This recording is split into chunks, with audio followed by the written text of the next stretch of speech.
What's up les gars, j'espère que vous allez bien. Vous me l'avez demandé, je vous ai dit que j'allais la faire et il est enfin temps que je fasse ma review du Met Gala.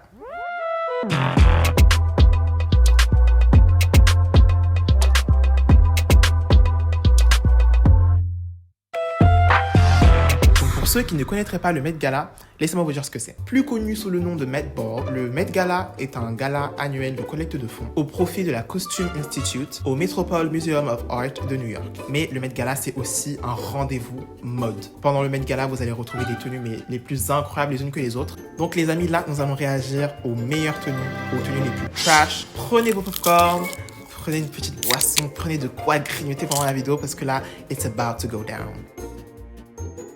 Alors pour commencer, on va parler de Yara Shahidi. Yara Shahidi, elle est habillée par le grand styliste Jason Bolden en Jean-Paul Gaultier. Une tenue à moitié archiviste et à moitié personnalisée, couronnée de diamants Cartier. Le corset, c'est une collection de couture de 2008, de Karl Lagerfeld bien évidemment, en hommage à Karl Lagerfeld. Avec ça, elle porte une jupe plissée avec des courbes très exagérées. Et laissez-moi vous dire que je suis extrêmement fan. Déjà, Yara Shahidi, je crois c'est son 4e Met Gala. Et c'est une dinguerie comment elle est incroyable à chaque Met Gala. D'ailleurs, moi, je suis un fan de sa série avec les sœurs Bailey. Donc, pour cette tenue, je pense que je vais mettre un 9 sur 10. Alors là, nous avons Doja Cat. À l'arrivée sur le tapis rouge, on porte une robe signée Oscar de la Renta. Cette tenue, écoutez bien, elle a nécessité plus de 5000 heures de travail. Juste, déjà, rien que d'y penser, ça me ouf.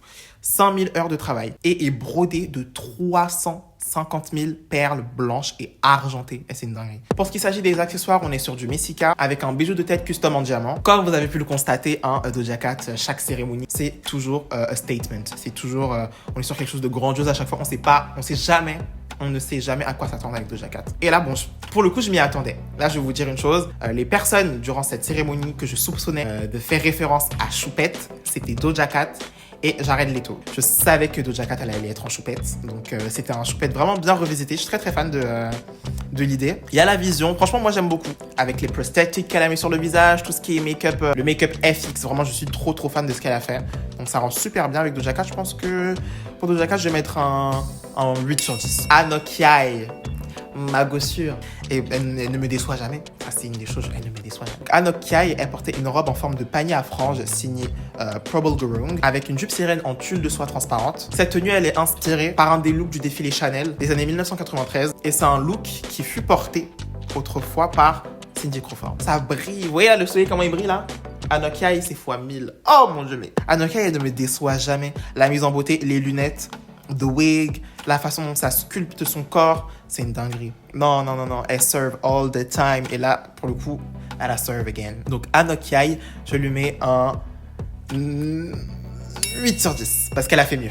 Même si elle a d'être ça, elle a fait mieux. Lil Nas X. Alors, suivant.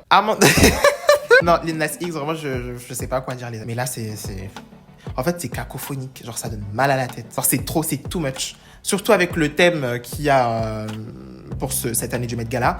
Je trouve que c'est un peu trop too much. Pour cette cérémonie-là, il a porté une tenue remplie de cristaux signée par Pat McGrath. Donc, Lil Nas X, je pense que je vais lui mettre... Allez, un 3. Emma Chamberlain.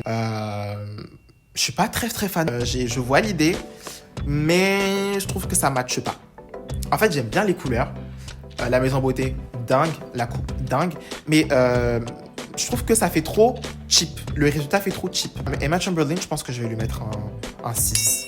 Parce que bon, il y a quand même une idée, tu vois, il y a quand même un truc, mais c'est pas trop ma cam. Bad Bunny. Alors, Bad Bunny, j'ai beaucoup de choses à dire. Bad Bunny, il a fait parler de lui cette soirée-là en portant une tenue signée Jacques Mus. Un bel ensemble en tweed blanc. Déjà, le tweed, c'était obligé qu'on allait le retrouver sur le Met Gala, étant donné que c'est un peu la référence par rapport à Karl Lagerfeld. Parce que là, vous voyez la tenue in the front, to the front. To the back. Là, on a un beau dos nu. Ah non, là, je suis trop fan. Je suis trop fan. Sur les réseaux sociaux, ça a fait beaucoup parler parce que on retrouve ça chez les femmes. On n'a pas pour habitude de retrouver ça chez les hommes sur le Met Gala ou même sur les cérémonies en général ou même dans la mode tout court. Et le fait qu'un homme le fasse, eh ben, ça fait énormément parler. Ça se dit Camélia ou Camélias? Camélia. Et il a accessoirisé sa tenue avec une longue traîne blanche de camélia, les fleurs préférées de Karl. Ce dos nu et ce genre de couple, moi personnellement, ça me rappelle beaucoup l'époque des années 2000, notamment avec le chanteur de R&B afro-américain Genuine. Il avait tendance à porter des tenues qui révélaient certaines parties de son corps, et c'est ce côté avant-gardiste et moins conventionnel que je retrouve du coup dans ce look de Bad Bunny, que j'aime beaucoup au passage. Et à sa droite, on retrouve Simon Porte-Jacques-Mus. Simon, son premier Met Gala, franchement, proud of him. Moi personnellement, c'est un 9 sur 10. C'est une valeur sûre. Et le dos nu, ça a bien rajouté ce petit côté, voilà. Donc j'aime beaucoup. 9 sur 10 pour moi, pour Bad Bunny. Qui était accompagné de Kendall Jenner, même s'il n'était pas sur le tapis rouge en même temps. C'était à côté, tu vois. Donc on va passer au clan Jenner, bien évidemment. Pour cette année, le clan Jenner, là, ils n'étaient pas accordés, il n'y avait rien qui était, voilà. Mais ça n'empêche qu'elles ont d'être ça. Kim, elle a foulé le tapis rouge avec une robe ultra moulante et remplie de chaînes de perles signées Schiaparelli par Daniel Roseberry. L'étole en crème là qu'elle porte, ça vient dramatiser le look et je suis trop fan. Kim, on a beau dire tout ce qu'on veut, elle se sert des gens ou je sais pas quoi, clickbait, non, elle est refaite. Ok, whatever. Mais pour ce qui s'agit de la mode, Kim, il n'y a pas beaucoup de faux pas, je suis désolé. C'est un 10 sur 10 là, moi je suis trop fan. C'est vraiment un de mes looks préférés du Met Gala, mais enfin du moins de cette année. Je suis trop fan. Kylie de retour, parce que bon, l'autre Met où elle est venue, c'était pas très ça, même si c'était une tenue qui rendait hommage. Moi j'étais pas très fan, je vous l'avoue. Kylie Jenner, ça fait depuis un moment on l'attend au Met Gala. Elle revient pour nous mettre ça. Je sais pas si c'est censé être un prank pour une chaîne YouTube, mais là, je suis fan. Moi j'aime beaucoup.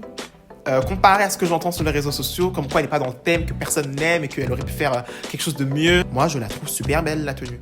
Elle a opté pour une robe chaude signée Jean-Paul Gaultier par Heider Ackerman.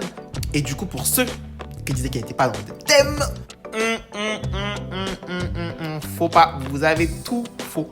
Sa tenue était totalement dans le thème, puisque Kylie, elle est venue avec une robe longue et une espèce de kimono, une longue cape. Et cette cape a été inspirée par celle du grand journaliste et de l'icône mode et du styliste André Leontali, dont ses capes initiales étaient inspirées et designées par Karl Lagerfeld de Chanel. André et lui étaient vraiment des bêtes de potes, c'était vraiment des besties. Genre. Ils étaient à Paris, ils restaient tout le temps ensemble.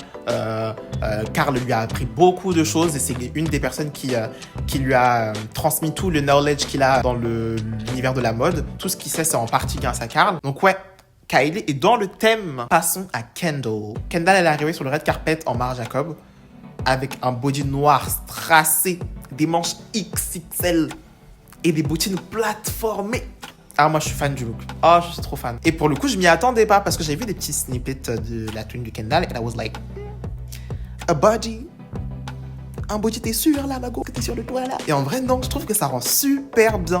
Je trouve que le fait qu'elle ait mis un body et qu'elle ait des manches XXL qui vont avec, et ben ça apporte ce côté dramatique. C'est une soirée très importante pour Kendall, surtout pour Kendall, parce qu'elle a commencé sa carrière de mannequin avec Karl. Genre, pour le coup, c'était assez émouvant pour elle. Karl est une des raisons pour lesquelles elle est dans ce milieu. Donc, voilà. Irina Shayk, sweetheart. Qu'est-ce qui s'est passé? Attends, je vais éviter de rigoler trop parce que ma veine du front, elle va ressortir. Et pourquoi les chaussons de douche? Pourquoi elle a gardé les chaussons de l'hôtel?